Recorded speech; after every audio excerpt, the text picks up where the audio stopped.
We are back again today with Greg Musselman, a regular on this program who helps us raise awareness of what Christians are suffering through persecution around the world. Greg, thanks so much for coming back. Good to be with you, Cheryl, and always a great opportunity to share what God is doing in the midst of persecution around the world. Well, we so appreciate that positive attitude, and I know that's kind of the God perspective that you bring, and that sometimes we learn from persecuted Christians.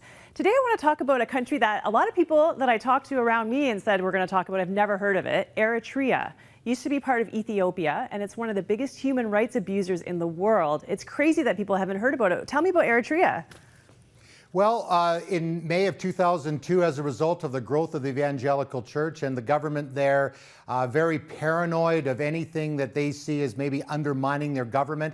And there's rumors that the Orthodox Church, which is huge in both Ethiopia and that little neighboring country called Eritrea on the Red Sea, and because of that, they've seen the growth of the evangelical church, which they link to America and the CIA, if you can believe it, that they're there to undermine the church, the evangelicals are. So they became very paranoid of that. And so in May of 2002, they called all the evangelical leaders together. In fact, one of the churches in Asmara, the capital city, a full gospel church, was more than 10,000 people. And so they saw that again as a threat. They called the pastors in. They said, you have to register your churches. They sealed up the churches, put seals on the door saying you have to register. And all the years later, from then until now, just a handful of churches have been given registration. So then what happened after they closed the churches down, the Christians, the evangelicals, continued to meet. And so they were arrested, many of them in their homes, evangelical weddings. They came in. I talked to a lady recently down in northern Ethiopia who was in a prison in Eritrea, had to flee the country, and is now looking to get to another place, probably United States it looks like, and talked about being at a wedding. And the authorities came in, put them in prison. So now you have more than 3,000. It's, again, hard to know the numbers, but 3,000 evangelicals, and almost all the pastors, leaders of the evangelical churches are imprisoned as a result of the crackdown of the government, and again, the rumors that the Orthodox Church inspired it. Now, the interesting thing about that, Cheryl, is that once this happened and the Christians were being tortured, and as I met some of them, and they talked about having their hands tied behind their backs and then tied to their legs and tortured and put in solitary confinement, not given medical treatment. And in shipping containers, right? Metal shipping containers in the hot sun?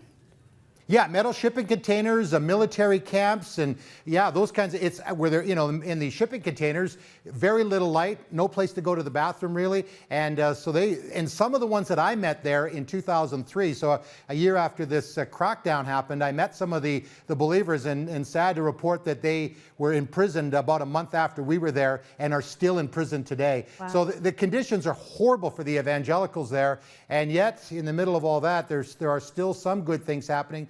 People coming to know the Lord, but many Eritreans have fled the country. They've ended up in Ethiopia, where we were, in the shipping container, after they escaped from the shipping containers into refugee camps. And as you know, some of them have tried to come into Italy on the ships, and some have died. And, it's just a horrible situation for the Christians. I read a UN report that said 5,000 Eritreans are leaving every month. So it's not just the Christians who are suffering, it's just a brutal dictatorship that they're living under. And you actually got to talk to somebody. You've prepared another report on this, and we're just going to show a clip. Let's go to that right now.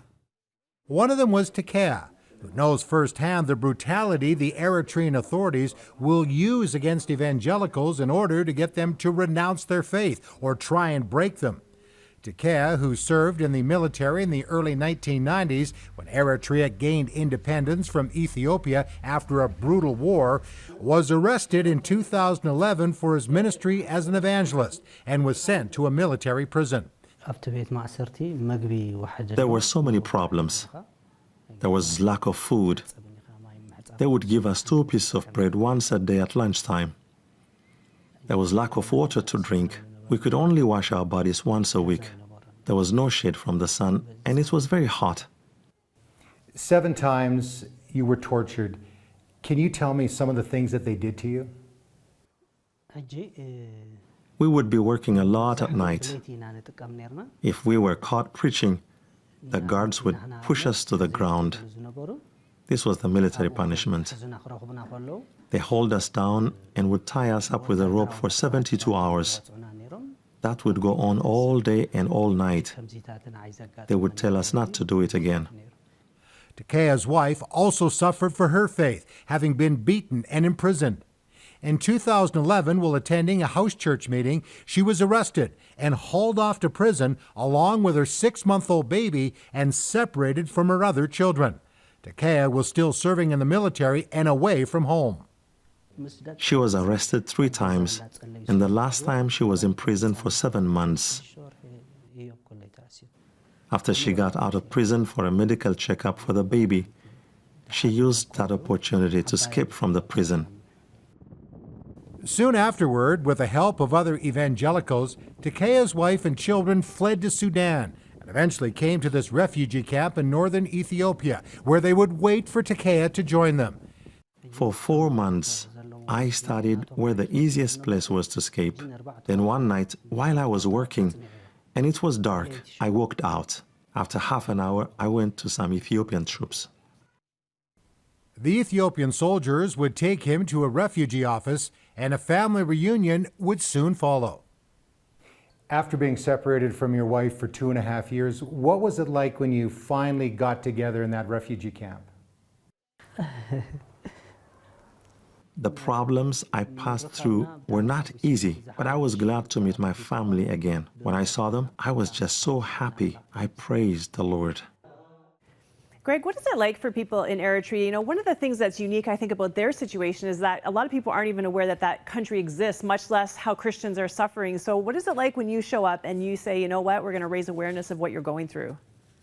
Well, there's great encouragement. You know, the folks that we have met are living outside the country now. It's difficult to go in. I was in once, and actually in doing and putting this report together, I was looking at the footage. It's a gorgeous country, wonderful people there, and it's very sad what's going on. And in our contact here, actually, he lives in Edmonton that we work with, we're just saying, you know, it's not only that the world doesn't know, but many Eritreans that are even living in places like Canada going, no, that's not going on. Our country, our government doesn't do that. I mean, Isaiah Afwerki, who is the president, he says, no, there's not, you know, people aren't put in prison for religious reasons, they're criminals. And so it's very hard to get awareness out, and especially with, you know, places like Nigeria at the Boko Haram and, you know, what we've talked about in previous programs in the Middle East with ISIS and Al-Qaeda. Well, Eritrea is kind of down on that list in terms of awareness, but, you know, just in terms of percentage, it is one of the worst countries in the world to be an evangelical Christian. So just to say we care and we're working on projects and really wanting to strengthen the church, and the Eritrean believers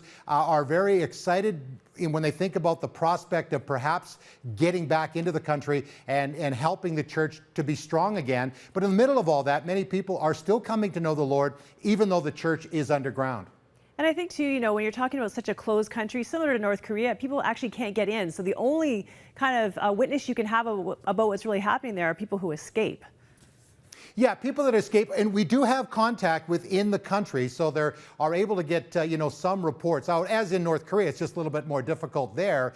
You know, and again, there's people, as long as you go along with the party line in Eritrea, you're fine. But if you come into relationship with Jesus and you're seen as an evangelical Christian, all of a sudden you're linked to America, as I said earlier, the CIA. I mean, even a report I did, they were accusing us of being CIA agents there to, you know, bring down the country, which is absolute, you know, craziness. But yet in the middle of all that, you know, the Lord is working, and we need to be praying for our brothers and sisters there, especially the ones that have been sitting in shipping containers for more than a decade, or in the military camps where the heat is absolutely brutal. I can't even imagine how you'd survive in a metal box in that heat. But thank you, Greg, so much for bringing awareness. And we will keep praying about this situation. We so appreciate what you're doing.